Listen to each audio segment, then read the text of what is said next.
Hello, and welcome back to Coffee Break.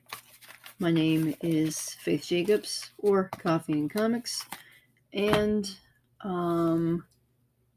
welcome back to another indie reviews.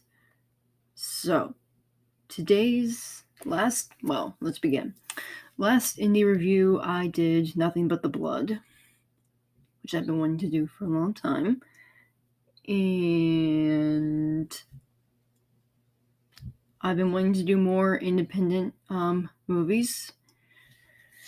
But obviously life sometimes happens, So life happened, and I kind of took a break, took a breather. Sometimes you can do too much and burn yourself out. So, welcome to Indie Reviews, a segment on this beautiful little variety show of mine, where I go through and talk about films that I think deserve to be spoken about, and that sometimes aren't, because the world of independent movies, like independent games, are often marred by reviews and takes from people who just don't seem to get that art is a little bit more than your big budget AAA features. So, without further ado, let's jump into a movie that I just watched today, as of recording this, at least. I think it's July the 24th, and it is called Homebody. So,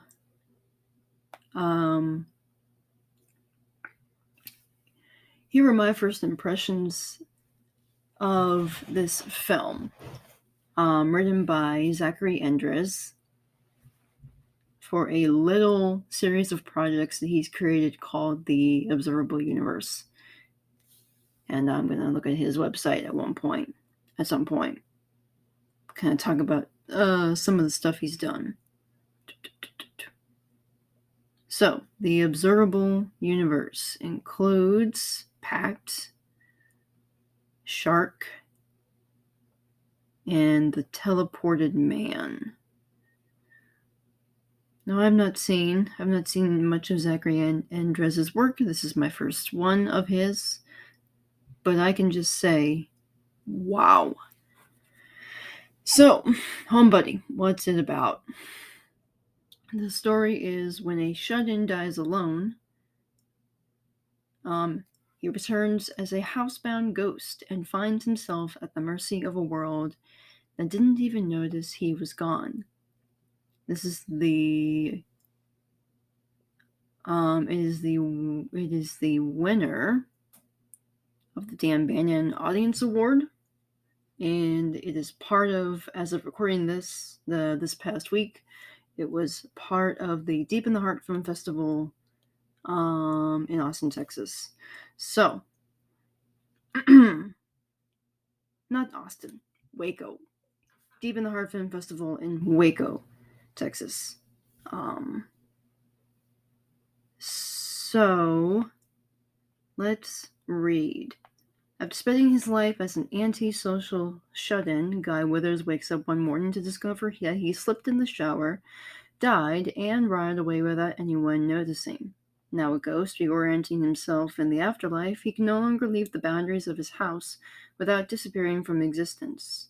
Nor can he reveal his supernatural state to the outside world for fear of how it would react.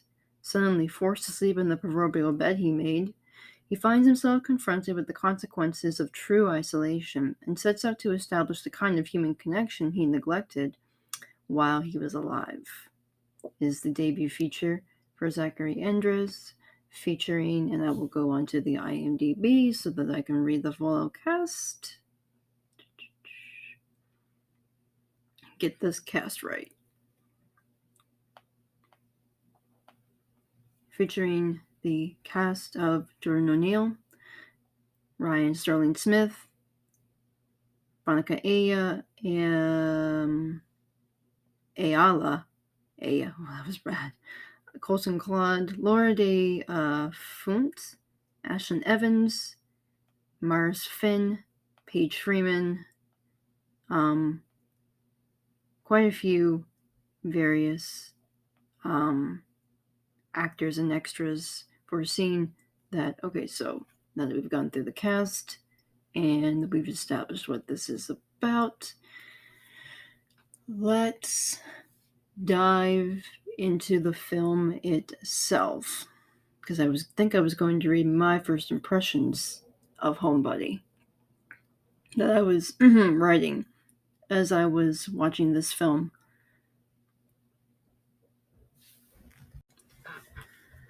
Back at it, let's jump at my first impressions of this movie based upon, like I said, some notes that I took while I was reading. So, first impressions of Homebody is the intensity.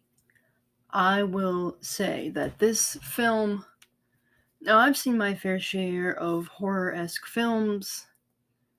I've watched Nothing But the Blood. I've seen bits and pieces of the Ring trilogy. I've watched a touch of Scream. I've seen Level 16, which we're going to talk about Level 16 at some point during this podcast. I cannot wait to review Level 16. Boy, that was a film. That was a very intense film, Level 16. Same level of intensity for Level 16 as was for Homebody. Homebody might have been even a little bit more intense at times. But like this film starts off with a bang. And it opens on this house that is like drenched in a melancholy, like grayish blue lighting. And I'll tell you that lighting, like, when you think of the world of independent media in any form, lighting, sound, music, or even the lack thereof in regards to music, all of that contributes to what is known as the mise en scène in filmmaking. And all aspects are important. Your lighting, your atmosphere. The sound design is incredibly important because I think one of the best examples of this, and we're going to go off on a little bit of a tangent, Tangent Express, but I think one of my favorite examples of incredible sound design would come from Dunkirk. And that movie might even get a review. I do indie stuff. I might review that. The best example would be that movie because the sound and the score all contribute to storytelling. So in Homebody's storytelling, while told primarily through small interactions of the characters in this movie, including Guy and Lyle, the world itself is telling you a story. And the story the vibe you get instantly when with that first opening shot of Homebody, which, by the way, I should be saying before I jump into this, spoilers, clearly, for this movie throughout the entire thing, because this is a full deep dive review, and if you've listened to my previous review, again, of Nothing But the Blood, you'll know that I am not going to skimp over anything. So, Homebody opens with a bang. And we're opened on this scene of a house, of a room in a house, and it's particularly melancholy and quite eerie. And you get the vibe. I think what I said was like it opens with a bang and a vibe that something is not quite right with whoever lives in this house, drenched in a melancholy grayish blue light. And then we cut to our protagonist, Guy Withers, and your first instinct is correct.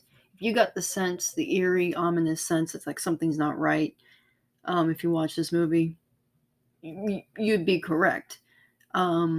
because it cuts to the shower, and the shower's like dead. And then it cuts to like this empty, kind of very lonely and isolated, like the scenes are shot, you can just tell it's almost like nobody's been living there for a long period of time, and you can just tell like something's not right, something's just happened. There's definitely this ominous vibe. So they're setting their tone off right off the bat that this is going to be an intense, maybe a little bit anxiety inducing experience. So if you're easily an anxious person, or you deal with anxiety, or you have, like this film, you will feel the tension, you will feel the anxiety, you will feel the intensity.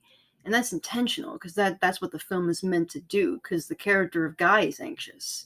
And he's anxious and he's panic driven, and so when we first meet him, he's rising from the shower. Like, he's on his hands and knees. And at first you might think, dude, alone, maybe he was drunk, fell asleep in the shower. Classic kind of a scene. No. It cuts to him sort of rising. And there's a way that the shadows are manipulated that it's not like a human is rising. And so again, instantly your brain is like, okay, something's like definitely off here. With the whole scene and the setup and the character. And then it cuts to him. And you're like, Guy, again. Guy Withers waking up, drunk, must have had a rough night. And then it cuts as he's, ascending in the shower. Something is like amiss. So we cut to Guy. Like I said, rising from the shower. And like I said, the shadows are manipulated in such a way that are like, we don't really know, was he drunk? Did he spend the night in the shower?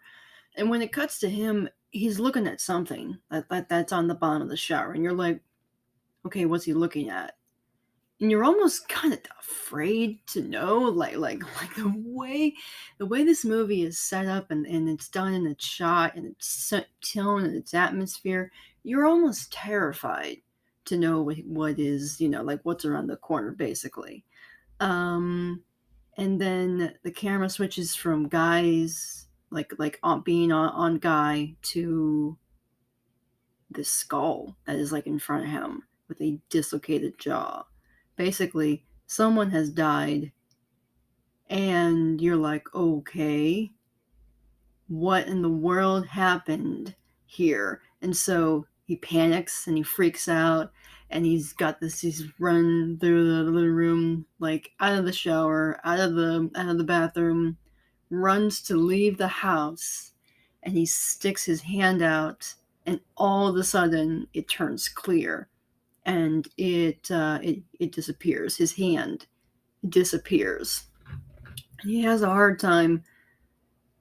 So basically, what has been established in this moment, with a lack of dialogue and pure visual storytelling, is Guy has died. He is our victim, and he enters a panic attack at the prospect that he cannot step outside of his place of residency. And it seemed that when he died, no one noticed that he was gone. And this leads to a moment of anger, frustration, and him being incredibly upset with his lot in life right now. And a little bit of a content warning for this movie. So it's a pretty dark and grim film the entire way through. There's a couple moments of levity, there's a little bit of moments of lightheartedness and stuff, that is garnered by Lyle and and the character of Guy, but this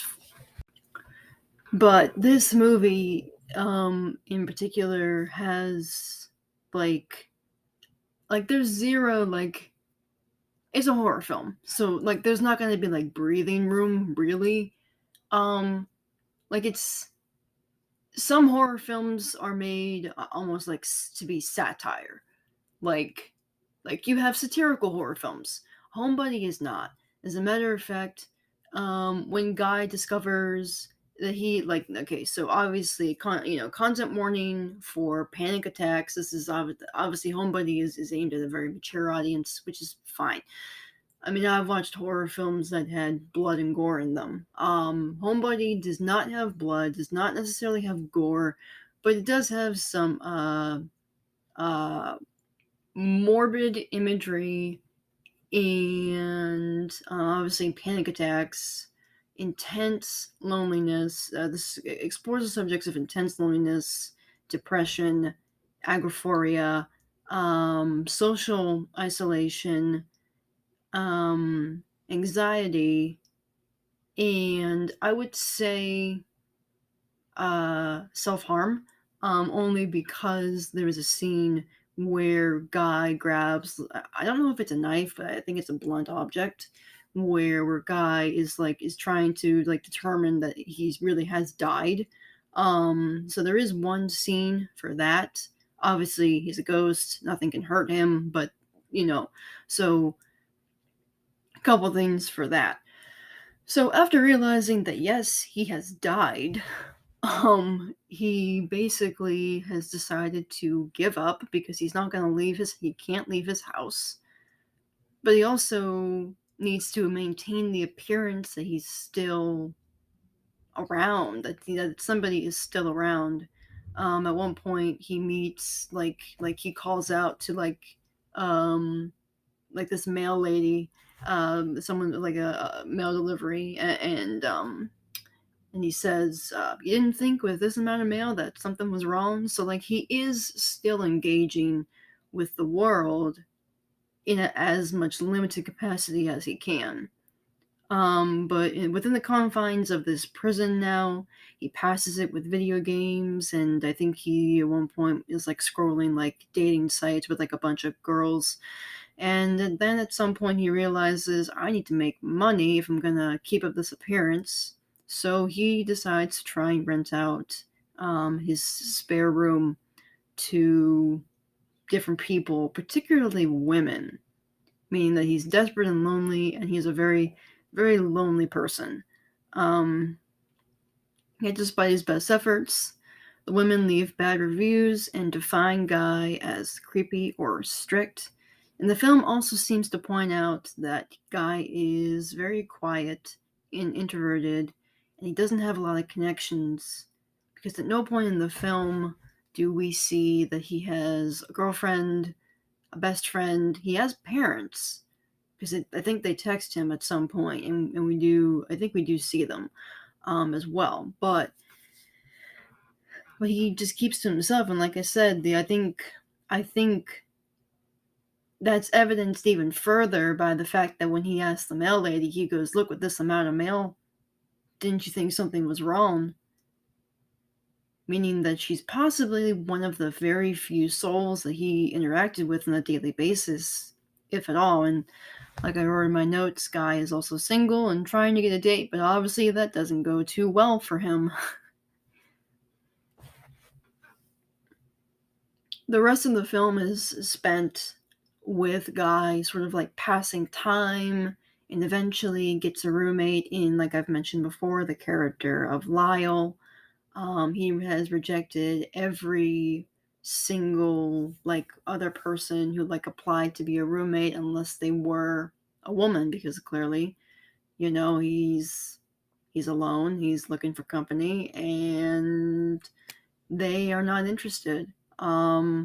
So when he stops getting interests up until Lyle, he eventually accepts Lyle and starts to seemingly make connection, you know. of course, that can't last very long, because eventually, somehow, is going to determine that Guy is no longer alive. He has died, and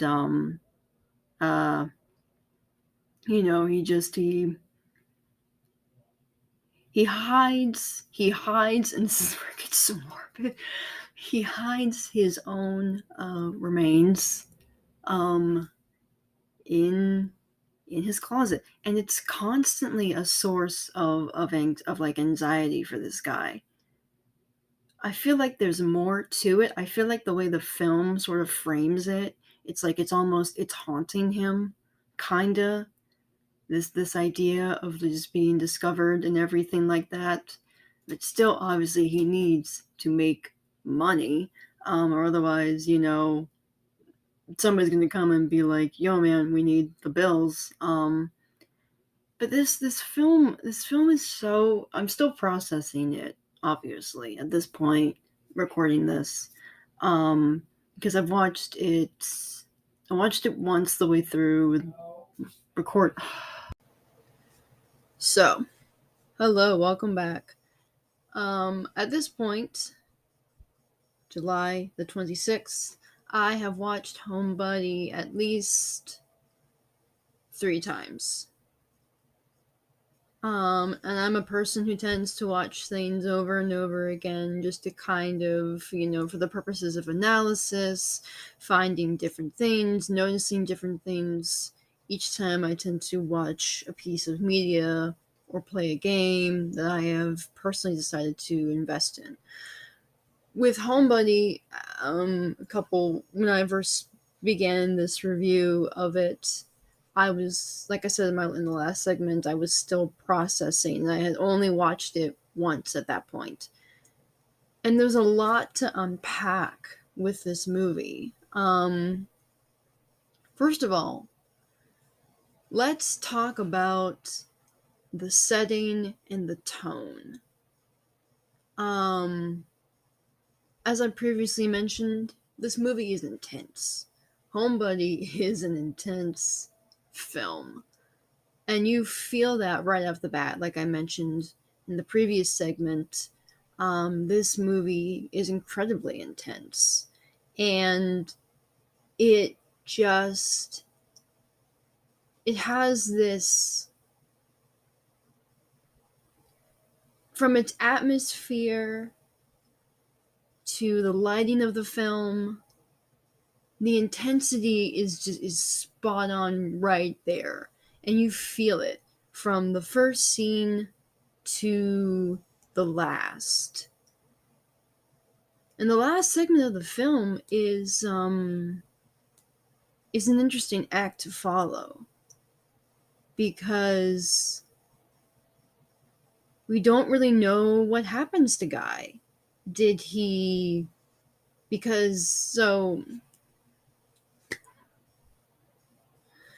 Thoughts. Let's focus first on what this film does well. First of all, like I've mentioned multiple times, the intensity of this film is on full blast. There's very melancholy lighting. There's intense and almost anxiety-inducing atmosphere, which lends itself well to the visuals that we see in front of us. And then there is obviously scoring and dialogue. And the interactions, of course, between the two characters. The one thing that stood out to me was the representation of anxiety in this film. And I felt it was done really well with the sound of so there's a lot of, it's going to sound weird when I say this, but there's a lot, because fun fact, I've messed with audio and sound design myself a little bit. I've dabbled a little bit with all of that. I'm a podcaster not only for this, but I also crafted a little series called Chaotic Idiots and its subsequent prequel, Turn the Knock. And for my villain, I wanted to create almost like that horror-esque atmosphere. So I know all about looking at the kinds of sounds that were in Homebody were very familiar to me, because for a lot of Victor's scenes and trying to make those scenes pretty intense when he's kind of first appearing in the show, I chose a lot of intense things. So thuds, booms, fades, atmospheric haunting like voices, almost like a weird choir, verbs, synth sounds, echoes, like you name it. All of those are like exist really, to even the muted sound effects, like all that exists for horror based things. Because what you're trying to do is you're trying to set that ominous tone, and you're trying to really set the scene for tension and intensity. For example, the character of Victor has a laugh that is throughout my production for Chaotic Idiots, and in a very particular scene that I'm very proud of sound wise, I wanted it to sound like he was coming out of this prison, like he was almost knocking or like pressing on the glass. And so I made his laugh sound further away in conjunction with almost like this, I hate to call it banging, like he was almost like smacking the glass in front of him or something, like it was like rippling. And I heard very similar effects in Homebody, and I really appreciated what that added to those scenes, particularly when Guy is like freaking out about his remains, that are obviously hidden in his bedroom. I appreciated, because there was one particular sound effect that I heard, and I feel like I had used something very similar at one point, and I was like, oh boy, I recognize that sound. I know what that is. And just like the amount of intensity that it just added to the scene, in the moments when Guy is alone or processing or like in the fetal position with his anxiety, like that really, really added to the scene. On top of the lighting, that melancholy, bluish gray, that hue stays consistent throughout the entire film. And that's not easy to do. But like the indie world is rife with horror films, and making your horror films stand out is really, really hard sometimes, particularly when it comes to tension and tone, and making sure that there is no dissonance between what's going on with your dialogue and your sound and your music and all of that. So Homebody does this incredibly well.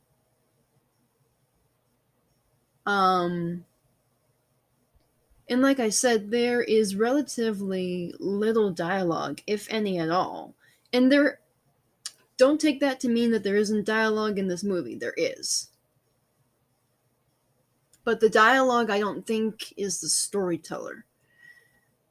There's many different ways to tell stories in the independent world of film.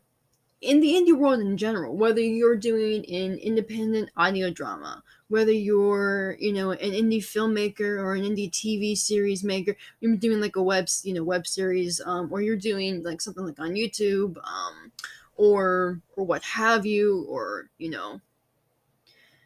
or you're funding an independent short film or an independent feature. Like no matter where you fall into the indie spectrum, There's many different ways to do storytelling, and which is why I love the world of indie media so much, because AAA films are great. Well-budgeted TV shows they're great. They're fun. I consume them on a daily basis.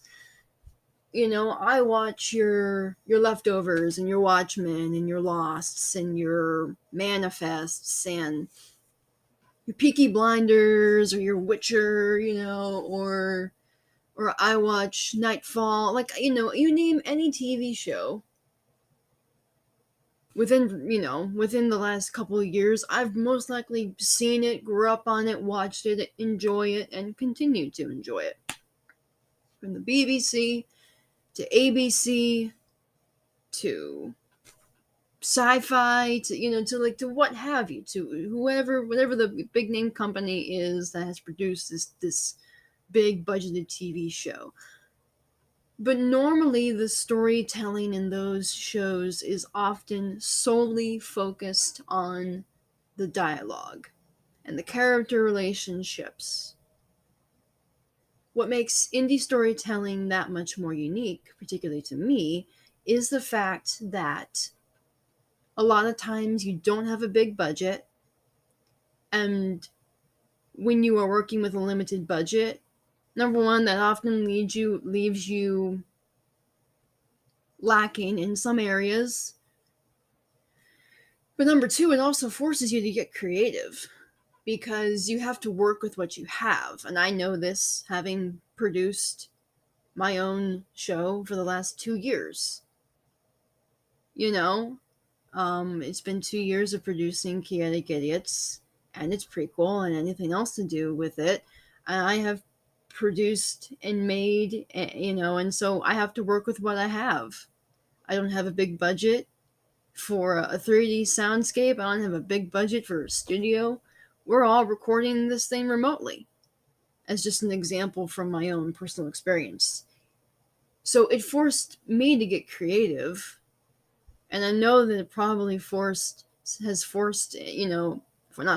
made so many independent creators have to go, okay, how can we tell the story that we want to tell and stick to the visions that we see in our heads, while also making sure that we're not going over the limited amount of money that we have? Because a lot of times these people are crowdfunding and paying out of their own pockets just to make these things happen.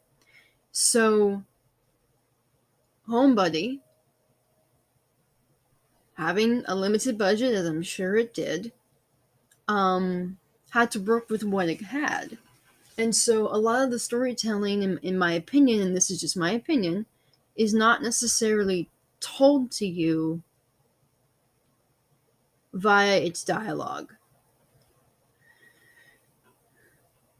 And it actually is, as I mentioned before, the world itself tells you a story. Great example from this movie would be the scene when Guy dies. We don't get to see him how he died, but we know that he did, and we know how he passed away, because it is shown to us in a very subtle way.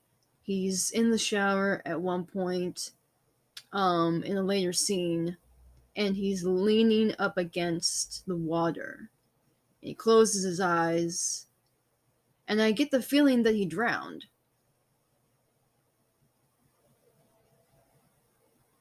He slipped, he fell, hit his head, he drowned. And that's what happened. Again, like, trigger warnings for everything again. This is analyzing the media, but like, it's gonna be pretty heavy, And that's what happened, because he freaks out when he puts his head down into the water and he closes his eyes. Like, he has a panic attack and he's afraid he's gonna fall again. Not that he can die twice, but I think Guy is afraid that it's gonna happen again. And there's visuals with liquids, like, meaning basically he died via the water, and now he can't. It's the thing that he can't consume it, or food or anything. And maybe that's because he's a ghost, but I feel like that's a visual cue telling you that part of Guy's story and how he passed away is the fact that he died via water, via a liquid. And so that's the thing that freaks him out. And that's the world telling you its story. That is the world of Homebody telling you its story without necessarily needing to rely on dialogue. The story tells us that Guy is alone and desperate for any form of company when he's flipping through the dating site. I think I don't know what it's meant to represent. Maybe it's supposed to be Tinder or something. Like, it's definitely one of those dating like site kind of things. But he's swiping and he's looking for a girl. He's looking for maybe not even just a girl, but just somebody. He's desperate. He's alone. So that, again, that tells us everything we need to know about the character in the most subtle way possible. He's desperate. Maybe, and I hate to say this, maybe the character's a little bit of a pervert. No, we don't know. Again, like, we don't necessarily know a lot about Guy Withers, but we're also told. What do I mean by that? Before I get like myself sort of like twisted around and confused. We don't know a lot about Guy because he doesn't necessarily tell us about himself in the verbal. But Guy does tell us about himself with his physicality, with the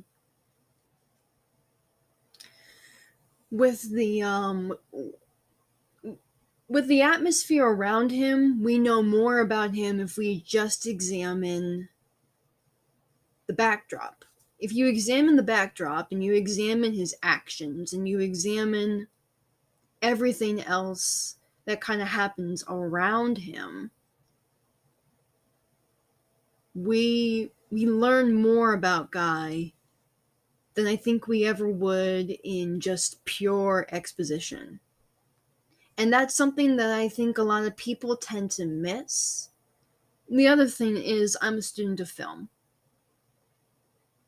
I didn't necessarily go to school for film, but I found my love for film in college. And I found my love of analyzing film in college. And what a casual observer of a film like Homebody, and I'll even say there's nothing but the blood as well, what most casual observers miss is the sheer fact that these movies have a little bit more depth to them if you actually take the time to read the cues that are within the world itself. Peel back the layers and you will find that there is more depth to these stories than you're actually seeing just looking at them on the surface level. If you look at any of these movies and you're like, oh man, this is a shamble of a movie. Well, it's a shamble of a movie to you because you're not paying attention to the deeper things behind it. There's always something to pull and peel at and read and look into. There are two types of moviegoers as well, which is why I think that Homebody may not appeal to everybody. I think it's going to appeal to those who know what it's like to be self-isolated, those who maybe deal with agoraphobia, because I could see the character having a form of that. I can see this movie appealing to, of course, the supernatural horror fans, but I can also see why it might not necessarily reach just the casual observer. Because this movie, like, I think Jordan said it best at the red carpet premiere. He said it a little bit more humorous. He was like, this movie is basically me looking at a bunch of walls and a lot of doors, and he's not wrong. He's not wrong about that, but it's a little bit more than that. You know, that's a funny way to sort of like to sell it and explain it. But that's not he's not wrong. The way I'm gonna phrase it is, yes, that's true. There are a lot of those scenes, but I believe Zachary Endres might have even said something along the lines of, it takes, how did he put it? I listened to the interview he did. Something about, it takes a lot to say a little with nothing more than just visuals. If I'm misquoting, I will check my sources and stuff, and I'll even link some of those interviews. I like that interview, but he's not wrong. This movie tells you its story through the atmosphere, through the physicality, through the actions, and the interactivity is there just to provide the narrative. The interactivity between Jay and not Jay. What am I talking about? Fix. The interactivity between Lyle and Guy exists simply as a way to show you more of the character in a very subtle way.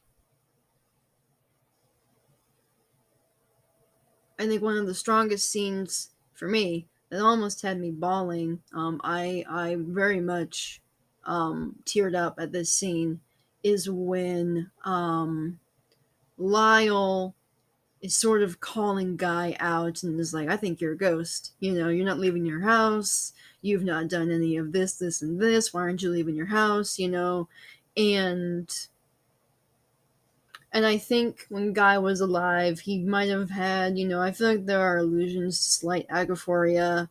And he's like, you know, just because it's easy for you doesn't mean it's easy for the rest of us. And then the other thing too is like, you know, Lyle tries to get him to go out there, and there's one moment where you almost see like this little shred of connectivity happening between Lyle and Guy, where Lyle hugs him and is like, you know, it's okay, you know, you'll get there, you know, like, I feel like Guy really was a person who didn't necessarily go out due to whatever fears he has about the unknown outside, and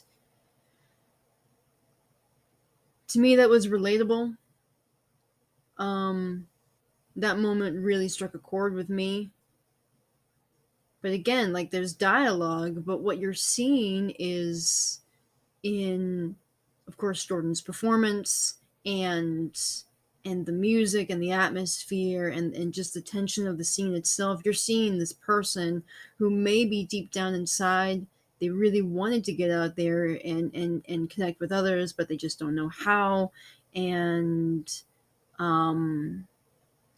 you see it in his face and you see it in his actions, and it's not just because, you know, obviously if he just try to leave the house he'll disappear from the physical plane, but what happens, I think, is him remembering, you know, all the times that he could have, and finally being trapped, you know, really being trapped to the point that he just can't ever go out ever again.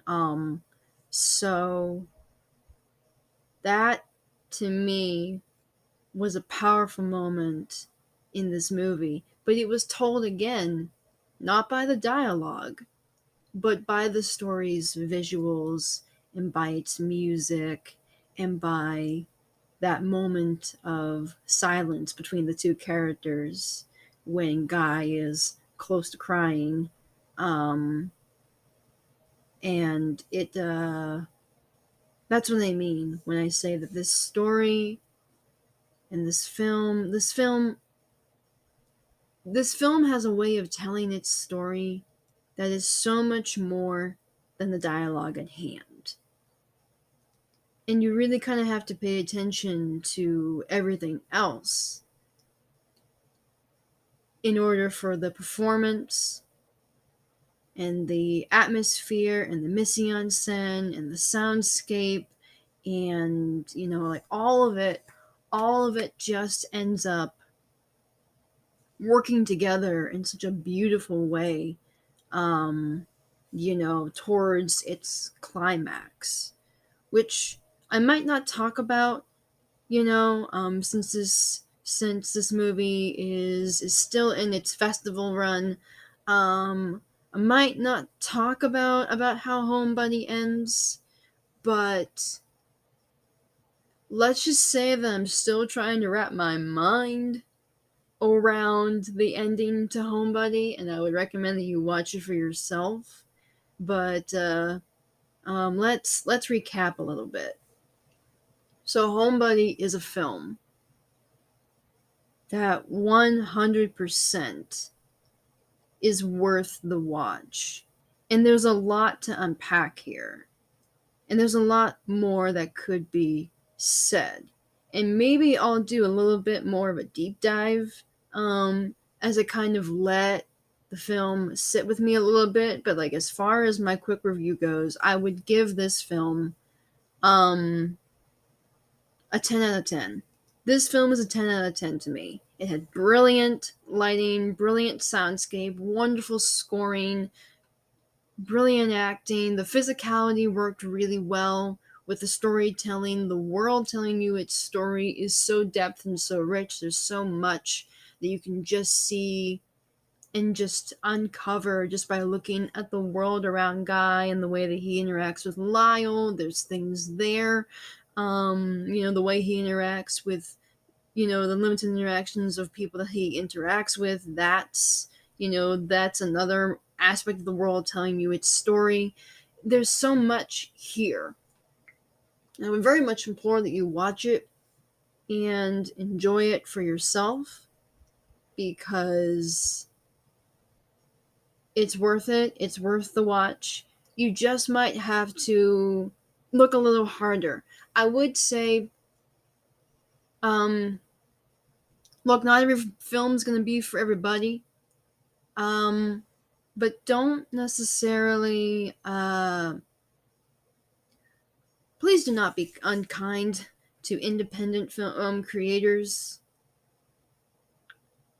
I know they want the big studio backings. Believe me, we all want the big studio backing. We want that money. We want the finances to do the things that we see the mainstream movies doing. But please do not be unkind to independent filmmakers or independent actors. They could use a little bit of encouragement. You can give your critiques. This is not me saying let's not give our critiques, because they're movies.